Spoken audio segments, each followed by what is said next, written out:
The Journey of Lauren Booth, A Soul's Search for Peace and Islam. Lauren Booth's life is a testament to the deep spiritual journey that many in the West are quietly undertaking. Her transformation, from a secular British journalist to a devout Muslim, speaks volumes about the universal appeal of Islam and the inner transformation it can bring.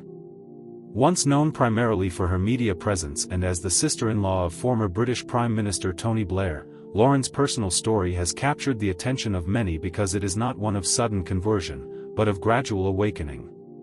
A life of privilege and questioning. Lauren Booth was born in 1967 into a liberal, culturally Christian, and artistically inclined family in London. Her father, Tony Booth, was a well-known actor who famously played the role of Mike in the British sitcom Till Death Us Do Part. Though her upbringing was culturally rich, it was deeply secular. Religion played no real part in her early life. The idea of God, prayer, or a divine purpose was foreign in the household. Like many in modern Britain, Lauren was raised with the belief that morality and purpose could be shaped without religion. As she grew older and began working as a journalist, Lauren found herself surrounded by fame, power, and opportunities. Yet something was missing. Despite having a successful media career, reporting for major outlets such as the Daily Mail, The Guardian, and appearing on TV programs, she began to feel an increasing emptiness. She tried to fill that spiritual void by exploring different belief systems, including Buddhism and Christianity. She read spiritual texts, attended various religious events, and even visited churches from time to time. However, nothing resonated with her heart. The answers she sought about life, suffering, and the nature of human existence continued to elude her. A trip to Palestine, the turning point. In 2008, Lauren traveled to the occupied Palestinian territories, Gaza and the West Bank, as a journalist. She went there to report on the humanitarian situation and the political conflict. What she witnessed changed her forever. She was struck by the resilience and unwavering faith of the Palestinian people. Despite the hardship, poverty, and constant threat of violence, Muslim families she met radiated a calm and quiet strength. They prayed regularly, invoked the name of God during difficult moments, and remained hopeful. They offered her tea with smiles, treated her with warmth, and showed a patience that deeply touched her. What moved her most was their reliance on prayer. 5 times a day, regardless of what was happening around them, they would stop everything and pray. There was no drama in it, just quiet, sincere connection to the divine. In these moments, Lauren saw a kind of peace and discipline that she had never encountered in the West. It planted a seed in her heart.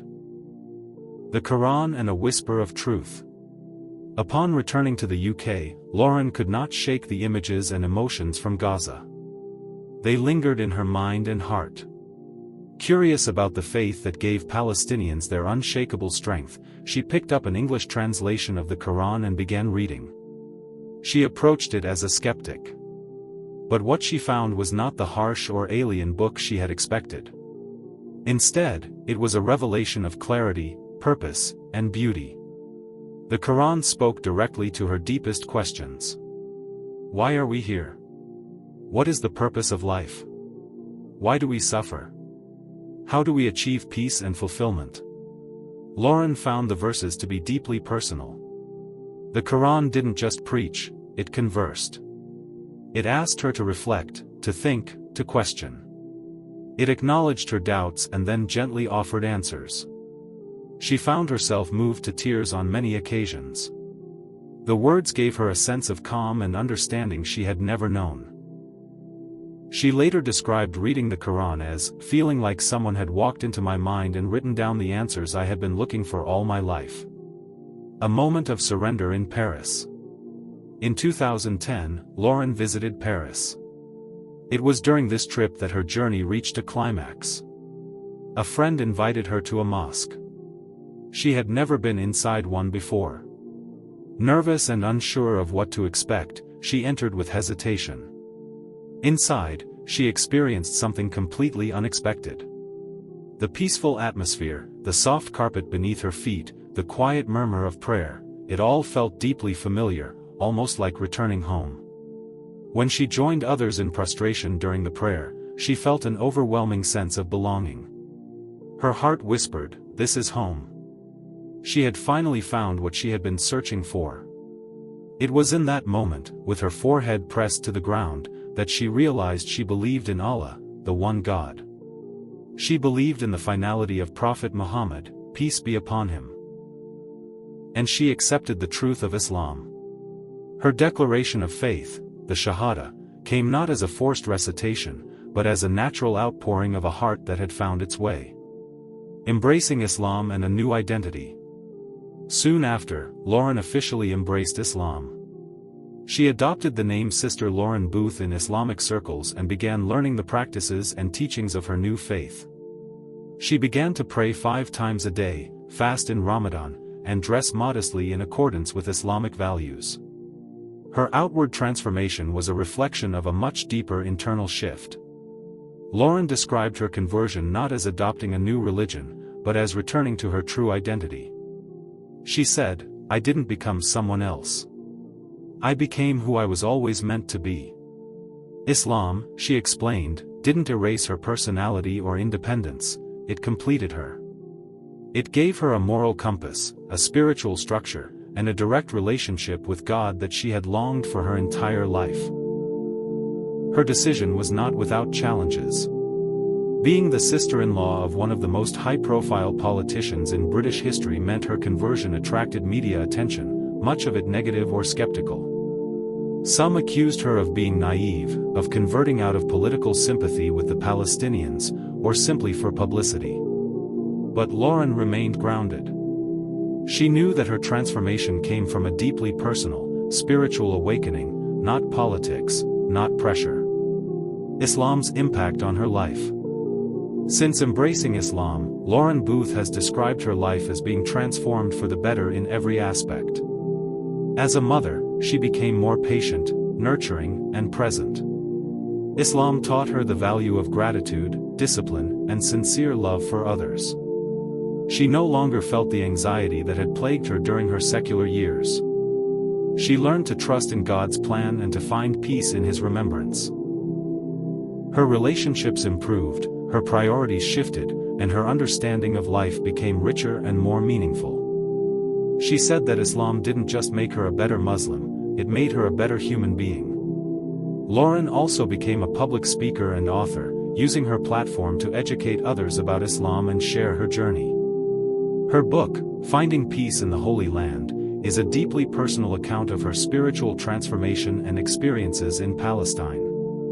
Through her talks, interviews, and writings, she aims to dispel misconceptions about Islam and show its beauty to audiences who may never have encountered it directly. Islam in Europe, a quiet awakening.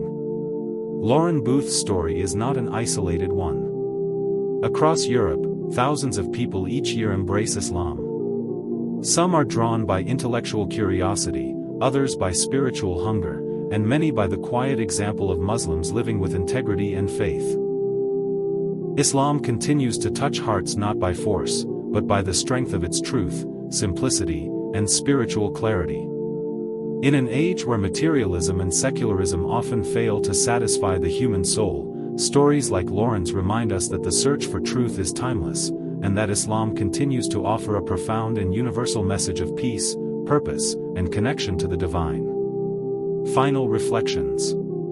Lauren Booth's journey from a secular life of fame and influence to a spiritual life of submission and peace is deeply inspiring. It shows that no matter our background, upbringing, or status, the door to guidance is always open. Her story resonates because it reflects a universal human experience, the longing for something greater, the struggle to find it, and the peace that comes when one finally does.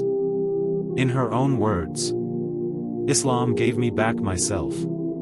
It gave me peace. It made me whole. It didn't change who I was, it revealed who I truly am." Through her voice, many in the West are now hearing a different story of Islam, not one of extremism or cultural conflict, but one of personal growth, divine love, and inner peace.